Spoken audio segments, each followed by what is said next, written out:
Chicago, baby. Chicago, baby. What is up, my fellow sackers? So another Chicago monthly done with means another Chicago top 8 decklist video. This time we had 58 players and we had x-sabers of all decks taking it down.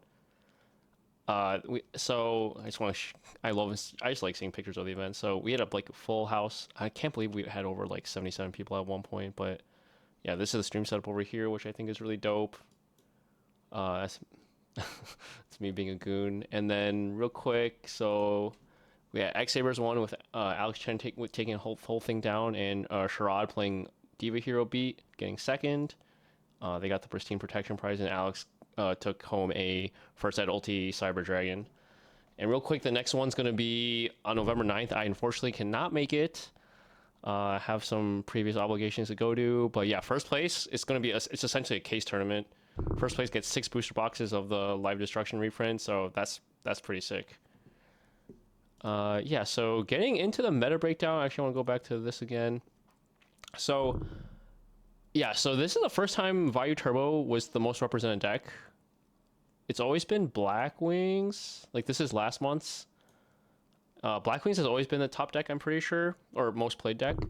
So this is the first time Vayu Turbo has overtaken it.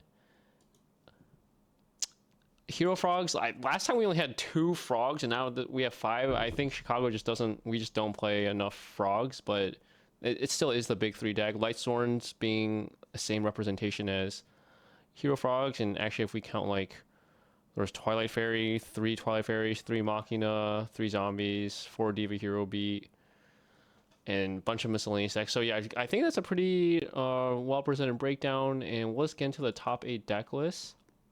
So starting off with Marcus, he's been on this Twilight Fairy, Chaos Fairy, whatever you want to call it, the pudding list. He's been refining it. He barely bubbled Niagara with this deck, and I don't know what it is. He has this curse. I can't remember what the exact stat is, but I'm pretty sure in Swiss, out of all the TGS monthlies he's been at, he's gotten first in Swiss like 5 times, and he's gotten top every time he's gotten first in Swiss, he loses right after in top 8. And the one time he didn't get top 8 in Swiss, or first in Swiss, he beat me round 1 in top 8 and then got lost in top 4. So yeah, I don't know. I literally told him when he was 5-0 at the tournament, I was like, you have to lose this round. Like, you're not gonna win out if you win this round. And he's like, no, I want to win out. But yeah, he's cursed. Anyway, this list is pretty sick. There's so many extenders. I know it looks pretty bricky, but like anything you mill is just a good mill. Like, that's just how the deck is built, so I think that's really cool. I'm more interested in the side deck. I think he's changed it up a little bit, at least from last month's. Brain Control being in the side now. I know I told him, I was like, why don't you just main this card? And I think he might. Sorry if I dox you, Marcus. Possessed Dark Soul. This card is just so sick, and is especially sick in this deck because it's also a Dark Fiend, so it synergizes with Enrise. I think the rest of the list is pretty the rest of the side deck makes sense if you just look at it and think about it. It makes total sense. Moving on, we have Jesse with Blackwings. So I feel like most Blackwing players have shied away from the Upstart build. I think people have realized the life actually kind of does matter, but I guess Jesse just thought, screw it, I'm just going to see Black Whirlwind and my Dark Arm and other power cards and F it. And then the side deck is like very reminiscent of like an old school Blackwing side deck, in my opinion. I feel like with the Light Imprising Mirrors, when Edison was first coming out, people were like respecting light decks a lot. And I feel like the standard side deck was like 2 Cyber, 2 Crow, 2 Nobleman, 2 Deck Dev, and like, yeah, there's some combination of all this other stuff. So yeah, pretty standard list, I'd say. Wait a sec, there's only 2 Icarus. I know, I feel like a lot of people are on 2 Icarus now. I'm not really sure why. I feel like this card is broken as hell, but hey, worked for him. Next we have Javi. Known Javi for a long time. He's playing Blackwings this time. Playing all the sweepers with Heavy, Trunade, and Cold Wave. That's insane. Playing a 41 card deck. I'm not sure if I agree with that in Blackwings in particular, but hey, worked for him. In the side deck, this side deck's kind of crazy. He's playing 1 random Imperial Iron Wall, one random smashing ground. I feel like this card should be Fissure. I feel like Fissure is pretty good in blackwing side deck. Hits consecrated, and that's like one of your main lose conditions, I feel like. And just like Fissure and smashing, I know like smashing is obviously better, but a lot of cases they kind of in a lot of scenarios they do the same thing when they only have one monster on the field, and you just want to hit consecrated. So I'm not really sure what else this would be for.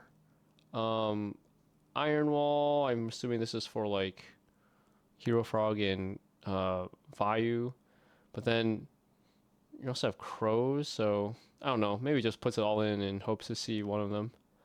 Torrential on the side, I like that.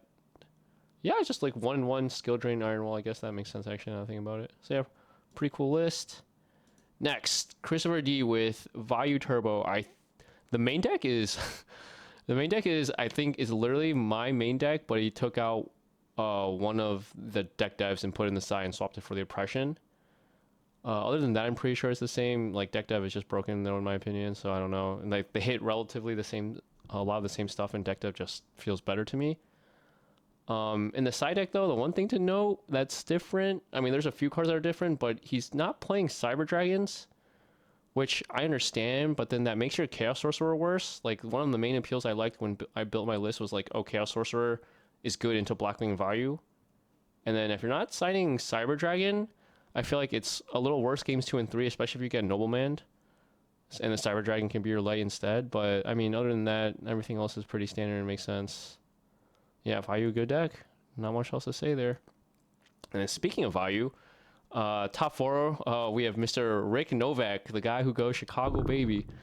I remember when he was entering, he was like wondering if he should like change some cards, and like wondering if Chaos Sorcerer was broken. And then he put Chaos Sorcerer, and I told him to put Chaos Sorcerer in, and then he told me he like didn't like it too much. But to be fair, he's only playing like 5 lights instead of the 6, because I play like 2 hamster and charge, and he's just playing 1 hamster, 1 charge. But besides that, I think it's pretty standard. Another 41 card Vayu deck. Yeah, deck dev, the 1/1 deck dev Royal Oppression.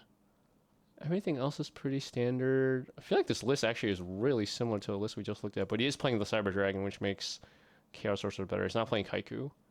Kaiku is so interesting because I feel like that card is... When I see people play that card, I feel like that card is insane. Like, you drop it against a Greffer, you drop it against... Like, they have Necro Engrave, you drop it against a Greffer, or like, you play against Frog Hero, they have... When they do swap bounce. That being said, on paper, it's kind of ass. I don't know why it like works out in theory, because, you know, against frogs they could just set a 2000 guy against you, or they could just go like sub combo turn 1 and then Kaiku's dead. Or against Vayu, for example, if they specifically have like the Greffer or Arma and Necro graveyard and no protection, then yeah, it's good. Other than that, I don't know. It's like not great. So, but you know, it ends up working out. Kaiku's just a pretty interesting card, I guess. And I guess Rick decided just wasn't consistent enough, and he wanted to put other cards in. Like he has Crow in over Kaiku right now. The other 3rd, 4th list, Machina, Danny Feng, I think is his last name. He has an interesting take on this list. He has, you'll notice, he has 1 Celestia and 1 Jane. Over, I think they're traditionally they have like 2 to 3 Caius, and they normally play 2 to 3 Lila, so I guess he has those in instead.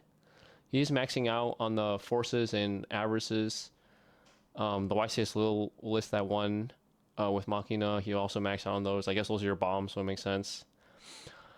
Celestia is interesting though to me because it doesn't make sense, because I get the idea. You're playing Hamster, but then this card is pretty much only good with Hamster, or if Raikou lives.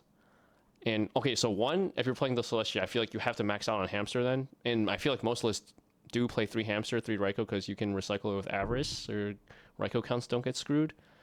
That being said, let's say your Hamster goes off and you set Raikou.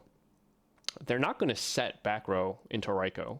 Or if they do, they're not going to commit more, unless they just like say like, hey, I really need to protect my back row, so I'm going to set like 2 more back row.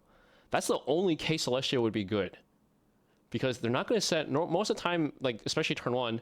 If someone runs into a Hamster and you get Raikou, they're not going to set more back row to like play into your Raikou. So Celestia's not getting any value there. And the other situation is if your Raikou lives, but if your Raikou lives, like, do they really have 3 cards on the field for you to pop? Like, I don't think so. Like, they're probably gonna assume it's Raikou, so I don't know. In my head, it doesn't make any sense. I don't think this card's very good in my head, but I mean, if it worked for him, it worked for him. I guess you do have the situation where if Lila gets protected, you can drop it, but then that's like very situational. And then Kais is just like almost just as good. So I don't know. But yeah, other than that, there's one Karma Cut, one Trap Stun. I think Trap Stun's just in a really good spot right now in the meta. I feel like that card is like against GBs, against Blackwing and Vayu could be pretty good too. So yeah, card seems pretty good right now. In the side deck, everything looks pretty normal. There's a lot of one crows today, actually. Possessed Dark Soul, I feel like this card, I already talked about this card earlier, but I feel like this deck has a hard time with dupe lock. I feel like any deck that has a hard time with dupe lock should probably consider this card. I don't know, I'm a big fan of this card. Just taking the dupe lock permanently is like, you don't have to worry about it, and then they have to deal with it is pretty good. Iron Wall is a commonly included side card, I feel like, in Machina, because then your fortresses can't get banished. But he is playing Karma Cut, which I feel like that conflicts, so you'd have to take out... Like, the problem with Iron Wall is you kind of have to take out your banished cards. Like, you normally have to take out 2 bombs, 2 deep prison. By adding Karma Cut, you have to take out another card to take out. I guess he has 2 Iron Wall and then 2 Kaiku Crow. Like, I'm thinking about against Vayu, he has all that. But then your monster count gets really high. I don't know. Yeah, the Karma Cut seems a little out of place then to me. Everything else looks really good, though, so nice. And then second place, so Cherrod won. Cherrod, I don't know what he did. He like went through a hyperbolic time chamber because he just played like absolutely insane. And then 2, I know some people don't like this list, but I don't understand why. Like this is Diva Hero Beat, right? But it plays a couple key differences. It's playing 2 Ocean, 1 Prisma, only 1 Gilman, and it's playing only 1 Hero Blast. So basically, it cut down on the Gilman, it cut down on the Hero Blast. It's playing triple E-Call. Basically, this deck has less breaks, more consistency. It's not playing Upstarts, though, which is a lack of consistency, I guess, but it has like the extra E-Call.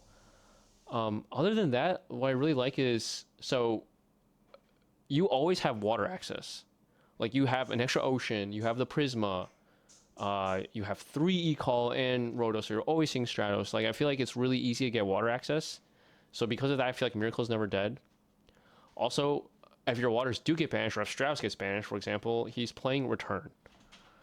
I think this card is insane in this deck, and I don't know why more people were on it, because I guess in theory it doesn't make sense, because like really the only way you banish is with Miracle, but in practice, like, your stuff is getting banished all the time.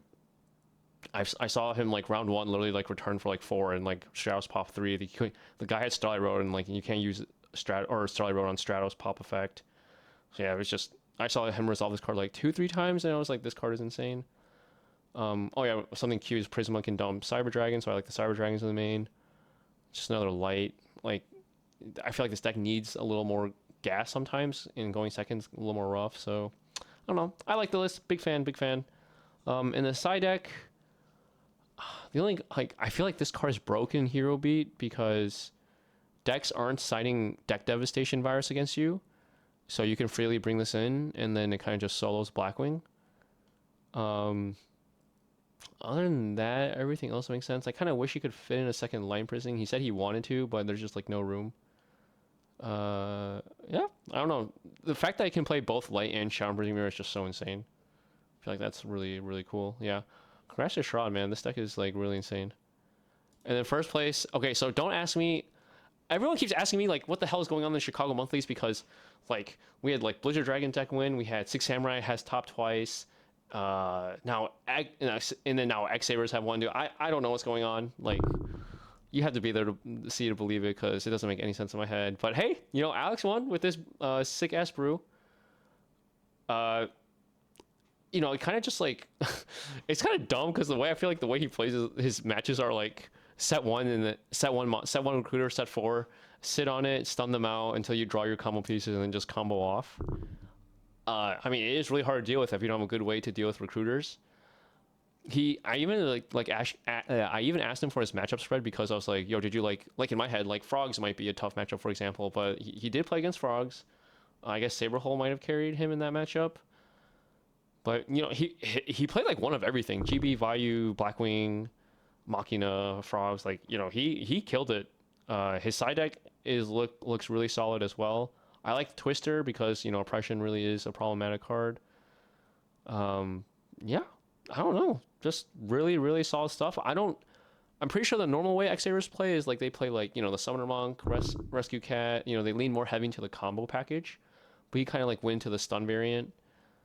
He said he wanted to play less deck dev targets, so that makes sense. So that's another reason why he plays like the stun variant. And there's only 2 full Helm Knight.